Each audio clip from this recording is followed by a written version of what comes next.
آپ کی یہ خواہش پوری کی جا رہی ہے کہ جاسوسی دنیا کا بھی ایک مہماتی سائنس فکشن پیش کیا جائے، لہذا اس طویل کہانی کا پیش خیمہ شکاری پرچھائیاں کے نام سے ملاحظہ فرمائیے۔ فی الحال اس کی طوالت کے بارے میں کچھ بھی عرض نہیں کرتا، ویسے کوشش یہی ہوگی کہ اس سلسلے کی ہر کڑی دلچسپ سے دلچسپ تر ہو۔ شکاری پرچھائیاں سے متعلق رائے ضرور لکھیے گا۔ اس بار میری سمجھ میں نہیں آ رہا کہ پیش رس میں اور کیا لکھوں، کوئی ایسا خط بھی پیش نہیں ہے، لیکن ٹھہریے، ہے ایک خط، نوعیت کے اعتبار سے دلچسپ بھی ہے۔ میرے پاس ان حضرات کے خطوط بھی تو آتے ہیں جنہوں نے میری کتابوں کی ایجنسیاں لے رکھی ہیں۔ ایسے ہی ایک صاحب تحریر فرماتے ہیں، جناب عالی، آخر آپ اپنی کتابوں کی قیمت پیسوں میں کیوں لکھواتے ہیں؟ کیا قیمت 3 روپے نہیں لکھی جا سکتی؟ آخر 300 پیسے لکھوانے میں کیا حکمت پوشیدہ ہے؟ آپ نہیں جانتے کہ اسکول کے لڑکے مجھے اس سلسلے میں کتنا پریشان کرتے ہیں۔ لے آتے ہیں پورے 300 پیسے اور میں بیٹھا گنا کروں۔ کچھ کہوں تو کہتے ہیں کہ ہم ابن صفی کا کہا مانے یا تمہارا، قیمت روپوں میں لکھی جائے گی تو روپے ہی میں لائیں گے، لہٰذا میرے حال پر رحم کیجیے اور قیمت روپوں میں لکھوائیے۔ محترم، اس کے علاوہ اور کوئی حکمت پوشیدہ نہیں ہے کہ اپنی کتاب کی قیمت سینکڑوں میں دیکھ کر بے حد خوش ہوتا ہوں، لیکن آپ مجھ سے یہ خوشی بھی چھین لینا چاہتے ہیں۔ خیر، آئندہ خیال رکھا جائے گا۔ کرائم رپورٹر انور کو فلم انڈسٹری سے کیا سروکار ہو سکتا تھا؟ وہ تو بس یوں ہی ادھر سے گزر رہا تھا۔ نشوفا اسٹوڈیوز کے پھاٹک کے قریب نظر آنے والی بھیڑ کی وجہ سے موٹر سائیکل کی رفتار کم کر دینی پڑی، پھر بھی گزرا ہی چلا جاتا، لیکن عقب سے کسی نے اسے آواز دی۔ اس کے قریبی شناسہ اس کی اس عادت سے بخوبی واقف تھے کہ عقب سے پکارے جانے پر مڑ کر نہیں دیکھتا، گزرا چلا جاتا ہے۔ جو نہیں جانتے تھے ان کے کوٹ کا کالر پکڑ کر تیز لہجے میں سمجھانے کی کوشش کرتا تھا کہ اسے عقب سے پکارا جانا پسند نہیں ہے۔ نچلا ہونٹ دانتوں میں دبائے اور پیشانی پر شکنیں ڈالے ہوئے رک گیا، لیکن مڑا نہیں۔ دونوں پیر زمین پر ٹکائے منتظر رہا کہ پکارنے والا قریب پہنچ جائے، لیکن ایک خواہش دل ہی میں رہ گئی کہ اسے جھاڑ سکتا، کیونکہ یہ ایک اول درجے کا بے غیرت اور ڈھیٹ قسم کا فلمی صحافی شاطر بساتی تھا۔ جان پہچان والوں کو اسے برداشت کرنا ہی پڑتا تھا، گولی مار نہیں سکتے تھے، ناخوش شہر چھوڑ سکتے تھے، کہیں نہ کہیں کسی نہ کسی موڑ پر اس سے ملاقات ضرور ہوتی تھی۔ 10 گالیاں دیجیے اور جواب میں اس کے 50 قہقہے سنیے۔ دوسرے دن پھر وہی انداز، وہی بے تکلفی۔ لہذا انور ان لوگوں میں سے نہیں تھا جو اپنے الفاظ ضائع کرتے ہیں۔ فرمائیے، اس نے خشک لہجے میں دریافت کیا۔ میں تو سمجھا تھا کہ تم یہیں آئے ہو، شاطر خواہ ہنس کر بولا، لیکن تم نکلے چلے جا رہے ہو۔ میں یہاں کیوں رکنے لگا؟ اوہ، تو کیا راشد الوی سے تعلقات خراب ہو گئے ہیں؟ یہاں راشد الوی کا کیا ذکر؟ افو، شاید تمہیں اس کا علم نہیں ہوا۔ کوئی خاص بات؟ کمال ہے، بلکہ مجھے حیرت کا اظہار کرنا چاہیے۔ کر چکو جلدی سے، میں اپنی جاگیر کا معائنہ کرنے نہیں نکلا، انور نے جھنجھلا کر کہا۔ کیا واقعی تمہیں نہیں معلوم؟ میں تو سمجھا تھا کہ راشد الوی تمہارے دوستوں میں سے ہے۔ کیا ہوا راشد الوی کو؟ ابھی تو کچھ بھی نہیں ہوا، لیکن اس پر ضرب ضرور پڑے گی، اور پھر ایسی صورت میں جبکہ اس کے اور شہزاد کے درمیان دشمنی کی وجہ اظہر من الشمس ہے۔ اب مجھے جلدی سے یہ بتا دو کہ شہزاد مر گیا یا زندہ ہے؟ انور بھنا کر بولا۔ مرنے میں دیر تو نہیں لگی تھی، شاطر نے اسے تیز نظروں سے دیکھتے ہوئے کہا۔ تم اس کے مرنے کی بات کر رہے ہو؟ ارے میاں، گھوڑے تک کی ہڈیاں چور ہو گئی ہیں۔ کیا تم یہ چاہتے ہو کہ میں تمہاری ہڈیاں بھی چور کر دوں؟ کیوں میری کیوں؟ شاطر حلقوں کے ایسے انداز میں بولا۔ جب میں نے کہہ دیا کہ میں بالکل لا علم ہوں تو تم ادھر ادھر کی کیوں ہانک رہے ہو؟ او ہاں، وہ چونک کر بولا، جب تمہیں اس قصے کا علم ہی نہیں تو مجھے شروع سے بتانا چاہیے۔ تو بتاؤ جلدی سے، یہیں کھڑے کھڑے۔ انور نے چاروں طرف نظر دوڑائی اور طویل سانس لے کر بولا، حرام خوری تمہارا مقدر ہے، چلو بیٹھو پیچھے۔ شاطر قہقہا لگا کر اچھلا اور کیریئر پر بیٹھ گیا۔ موٹر سائیکل آگے بڑھی اور قریباً 1 فرلانگ چلنے کے بعد کیفے جمال کے سامنے رک گئی۔ دونوں موٹر سائیکل سے اتر کر اندر آیا اور شاطر لہک کر بولا، میری سمجھ میں نہیں آتا کہ لوگ تمہیں برا کیوں کہتے ہیں۔ چاپلوسی کی ضرورت نہیں، اگر تم راشد الوی کا نام نہ لیتے تو میں تمہیں گالیاں دیے بغیر نکلا چلا جاتا۔ تمہاری سب سے بڑی خصوصیت صاف گوئی ہے، تمہارے معاملے میں منافق ترین آدمی بھی بے حد صاف گوئی کا مظاہرہ کرتا ہے، انور نے خشک لہجے میں کہا۔ جھک مارتے ہیں سالے۔ ایک میز منتخب کر کے بیٹھ گیا اور شاطر نے کہا، غالباً فرمائش کا بوجھ مجھ پر نہیں ڈالو گے؟ انور اسے تیز نظروں سے دیکھتا ہوا بولا، صرف کافی چلے گی؟ میں تو سمجھا تھا کہ کیفے جمال کی کوئی خصوصیت تمہیں اس طرف لائی ہے، لیکن میرا خیال ہے کہ تم آج کل بے حد لا علمی کی زندگی بسر کر رہے ہو۔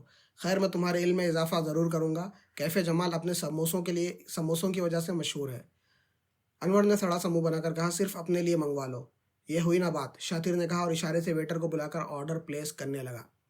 انور بیداری سے دوسری طرف دیکھنے لگا تھا۔ ویٹر کے چلے جانے کے بعد اسے گھورتا ہوا بولا، اب شروع ہو جاؤ۔ قصہ شہزاد اور راشد الوی کا ہے۔ کیا پھر دونوں الجھے تھے؟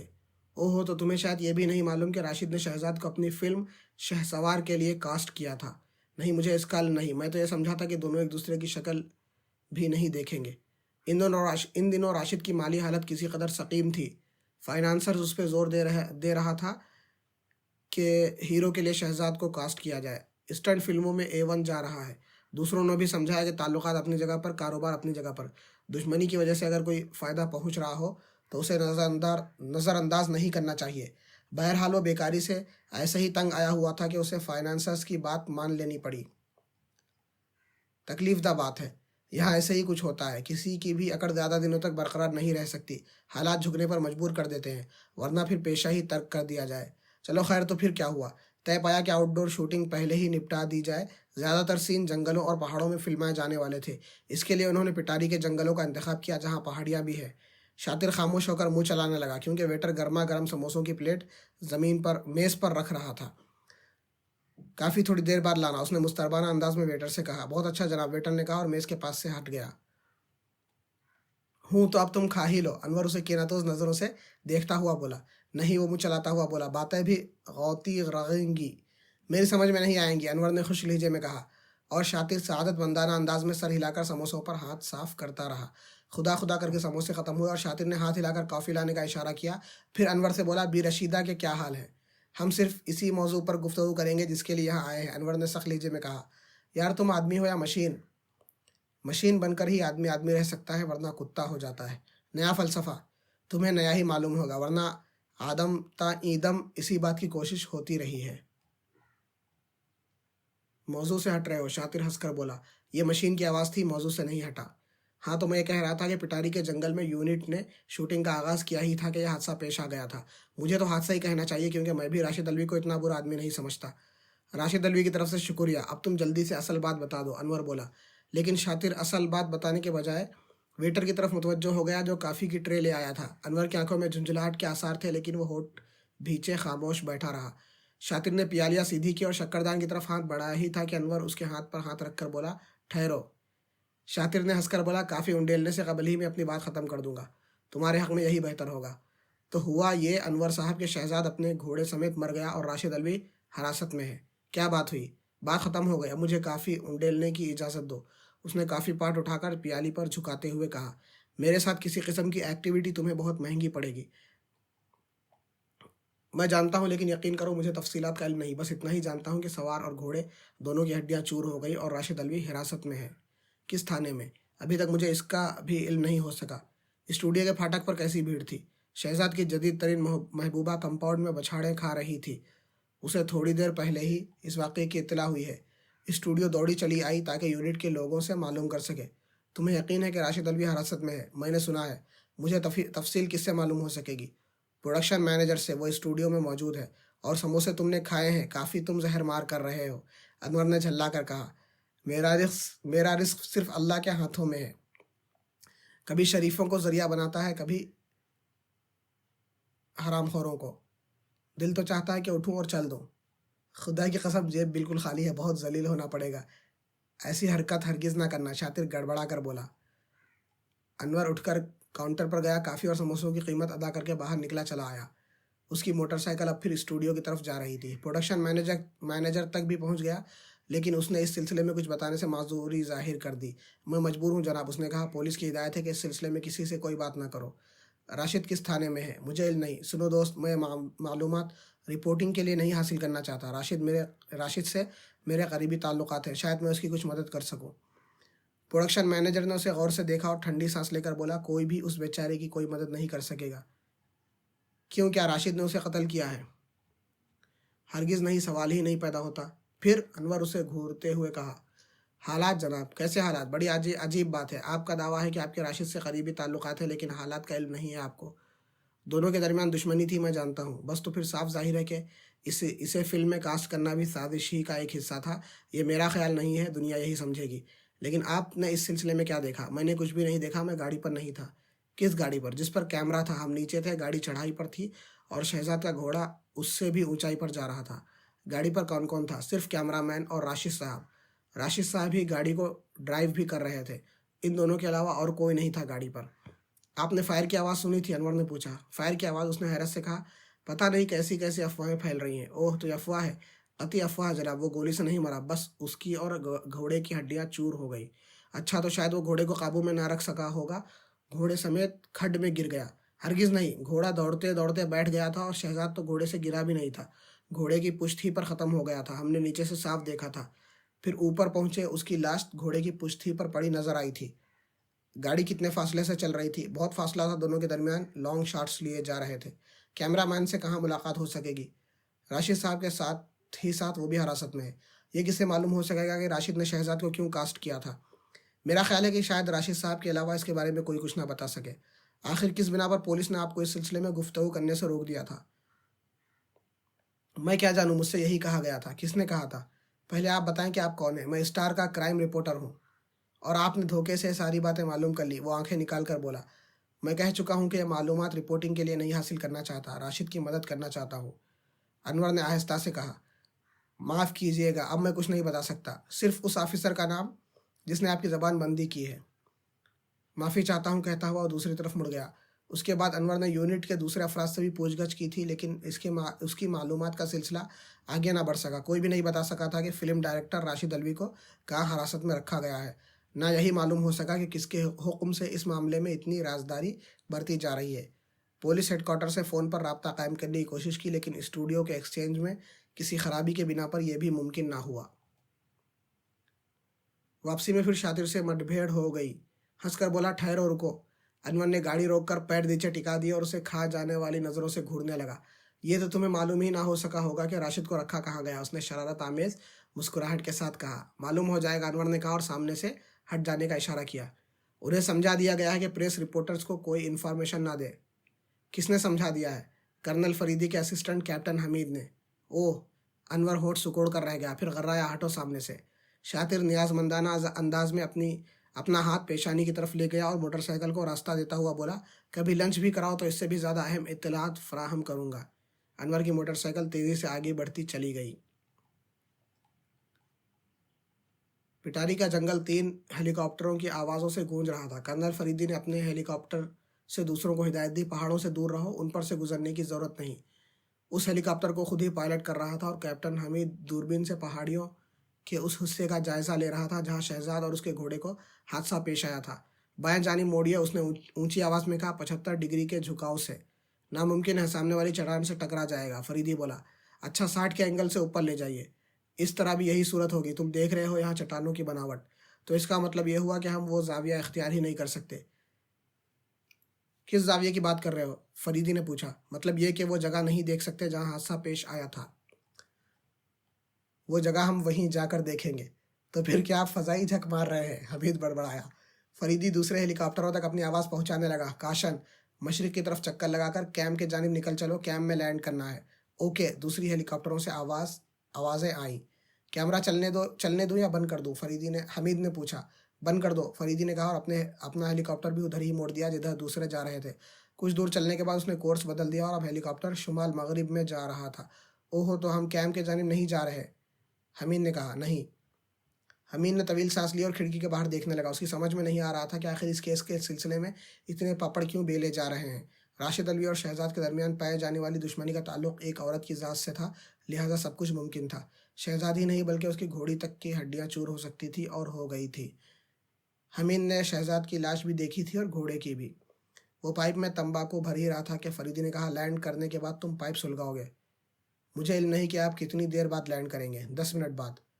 बहुत बेहतर, लेकिन क्या यह मैं पूछ सकता हूँ कि उस उड़ान की क्या ज़रूरत थी? ढलानों का फ़ज़ाई जायज़े का क्या फ़ायदा? हमीद ने सवाल किया। कागजात की खानापुरी। मैं समझा था शायद आपको राशिद के बयान पर यकीन आ गया है। उसके बारे में फ़िलहाल मेरी कोई राय नहीं है। क्या बात हुई? कई 100 फीट की बुलंदी से गुजरने पर राकिब व मुरक्कब का यह असर हो सकता है, लेकिन राकिब व मुरक्कब को फिर उसी बुलंदी तक पहुँचाना एक या 2 अफराद के बस का रोग नहीं। आखिर आप कहना क्या चाहते हैं? मैं तुम्हें वैसी ही 3 लाशें और दिखाना चाहता हूँ। क्या मतलब? हम वहीं जा रहे हैं जहाँ तुम उन्हें देख सकोगे। वो 3 अफराद कौन हैं? उस इलाके की पुलिस फोर्स से उनका ताल्लुक था। इसी सिलसिले में देखभाल के लिए पहाड़ी पर चढ़े थे और फिर उनकी लाशें भी इसी हाल में पाई गईं, यानी हड्डियाँ चूर हो गई थी। तुम देख ही लोगे, फरीदी ने कहा और थोड़ी देर खामोश रहकर बोला, पहले मेरा भी यही ख्याल था कि राशिद और कैमरामैन दोनों झूठे हैं और शहजाद किसी साजिश के तहत मारा गया। जाहिर है राशिद और शहजाद एक दूसरे के दुश्मन थे और राशिद की दुश्मनी तो मुसल्लम थी। क्योंकि शहजाद ने उसकी बीवी को वरगला कर दोनों में इलाहदगी करा दी थी और फिर अरसे तक उसे अपनी दाश्ता बनाए रखा था।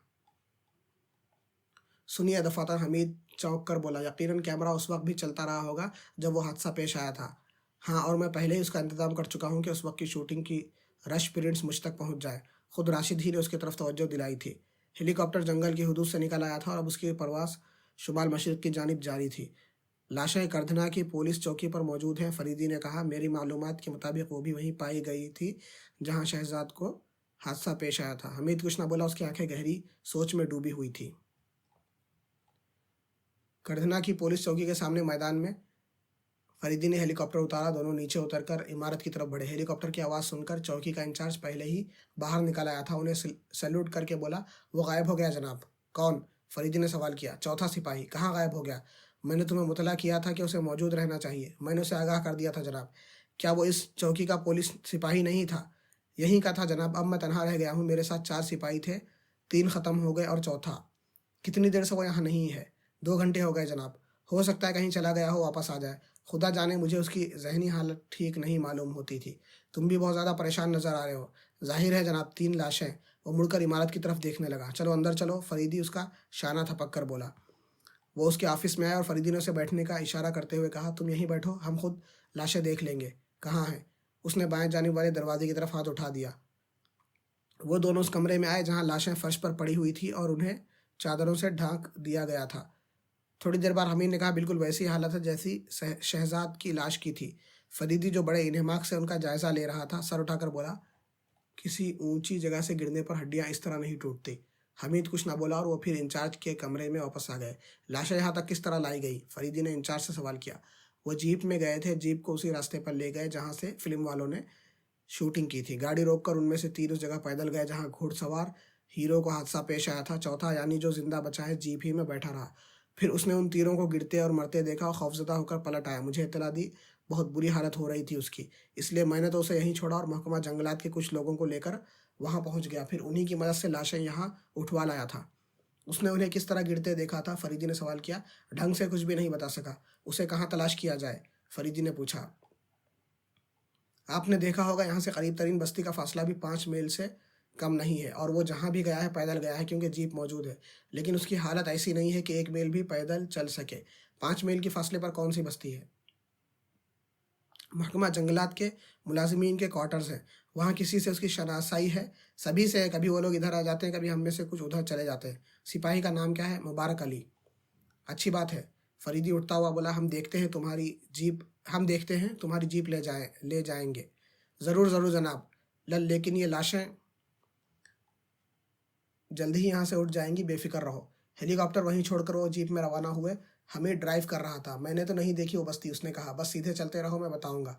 आखिर आप इन अमवात के सिलसिले में किस नतीजे पर पहुंचे हैं?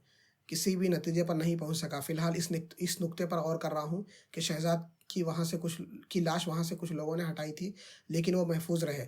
फिर ये तीनों लाशें भी हटाई गई। लाशें हटाने वाले किसी हादसे का शिकार नहीं हुए और मैं भी उस जगह का जायज़ा ले चुका हूँ। कुछ देर वहाँ ठहरा भी था।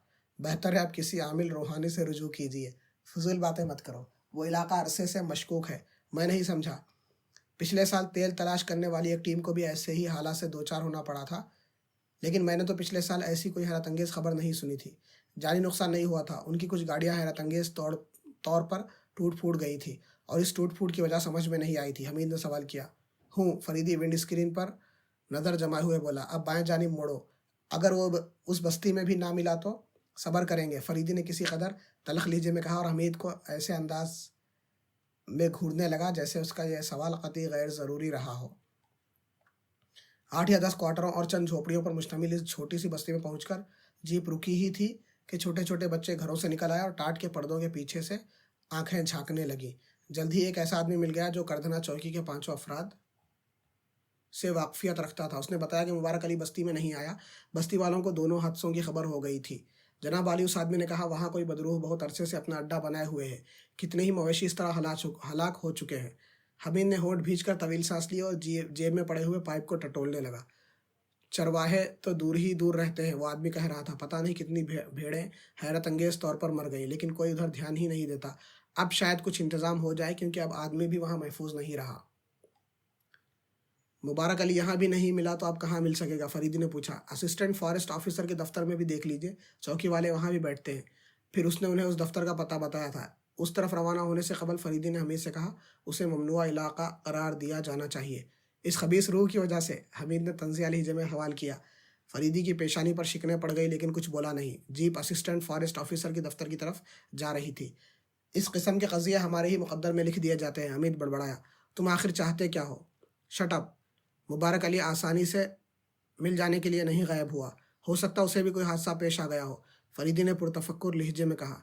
लिहाजा तगवदू फजूल है, सचमुच नाकारा हो चुके हो, फरीदी ने कहा और सुगार सुलगाने लगा। असिस्टेंट फॉरेस्ट ऑफिसर के दफ्तर में उन्हें मुबारक अली की लाश मिली, लेकिन यह लाश वैसी नहीं थी जैसी वो कुछ देर पहले पुलिस चौकी में देख चुके थे। असिस्टेंट फॉरेस्ट ऑफिसर कह रहा था, बस जनाब ये आया, एक गिलास पानी पिया और फ़ौरन ही सीने में शदीद दर्द की शिकायत की, आराम कुर्सी पर लेटा और ख़त्म हो गया। यहाँ तक किस तरह पहुँचा था? फरीदी ने उसे घूरते हुए कहा। साइकिल पर आया था, लेकिन इंचार्ज ने तो साइकिल का जिक्र नहीं किया था, हमीद ने फरीदी से कहा। वो ज़्यादा पैदल ही चलने की बात करता रहा था। साइकिल कहाँ है? फरीदी ने असिस्टेंट ऑफिसर से सवाल किया। मेरा आदमी उसी पर चौकी गया है इत्तला देने, हमारी गाड़ी कई दिन से ख़राब पड़ी है। वो इस वक्त यहाँ क्यों आया था? कुछ बताने से कबल ही ख़त्म हो गया था जनाब। क्या आपको उसके 3 साथियों की मौत की इत्तला मिल चुकी है? नहीं तो, वो खौफज़दा अंदाज में बोला। वो तीनों भी मर चुके हैं और उसकी जिम्मेदारी सरासर आप लोगों पर आयद होती है। जी, मैं नहीं समझा। मेरा मतलब था महकमा जंगलात पर आयद होती है। आखिर क्यों, किस तरह? चतली पहाड़ियों वाले इलाकों को आप लोगों ने ममनुआ क्यों नहीं करार दिया? तो क्या वो तीनों वहीं? जी हाँ, उनकी हड्डियाँ टुकड़े टुकड़े हो गई हैं। और वो फिल्म वाले भी। खुदाया, ये क्या हो रहा है? आपने मेरे सवाल का जवाब नहीं दिया। उसे ममनुआ इलाका क्यों नहीं करार दिया गया?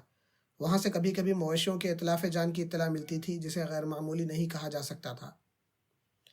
हमीद उसे अजीब नज़रों से देखे जा रहा था। दफातन बोला, वो गिलास कहाँ है जिससे उसने पानी पिया था? गिलास गिलास वहीं होगा जहाँ होता है। कहाँ होता है? हमीद आगे बढ़ता हुआ बोला। वो उसके साथ उस जगह पहुंचा जहाँ कई मटके पानी से भरे हुए रखे थे। 3 गिलास भी थे। किस गिलास में से पिया था और किस मटके से पानी निकाला था, ये बताना तो मुश्किल है। कोई इसके पीछे नहीं आया था? किसी ने पानी पीते देखा था? जी नहीं। फिर आपने कैसे कह दिया कि उसने मरने से कबल पानी पिया था? उसने जब सीने में दर्द की शिकायत की थी तो बताया था कि अभी अभी पानी पिया है। उसके बाद भी किसी ने इन मटकों से पानी पिया था? मुझे इल्म नहीं। इन मटकों और गिलासों का हाथ भी न लगाया जाए, हमीद ने कहा। ओह, तो क्या आप ये कहना चाहते हैं कि पानी में जहर मिला हुआ है? यहाँ मेरे दफ्तर के पानी में, उसने नाखुशगवार लहजे में कहा। फरीदी इस दौरान में खामोश खड़ा उनकी गुफ्तगू सुनता रहा था। इनका पानी तज्जिए के लिए ले जाया जाएगा, बराह करम 3 बोतलें फराहम कर दीजिए, हमीद ने कहा। ज़रूर ज़रूर, ज़ाब्ते की कार्रवाई है, फरीदी ने नरम लहजे में कहा। जी हाँ, मैं समझता हूँ, उसने कहा और बोतलों की फराहमी के लिए वहाँ से चला गया। हमीद ने गिलासों को उठा कर सूंघा और फिर रख दिया। तुम्हारा ख्याल गलत नहीं हो सकता, फरीदी बोला। मरने वाले के होंठ नीले पड़ गए हैं।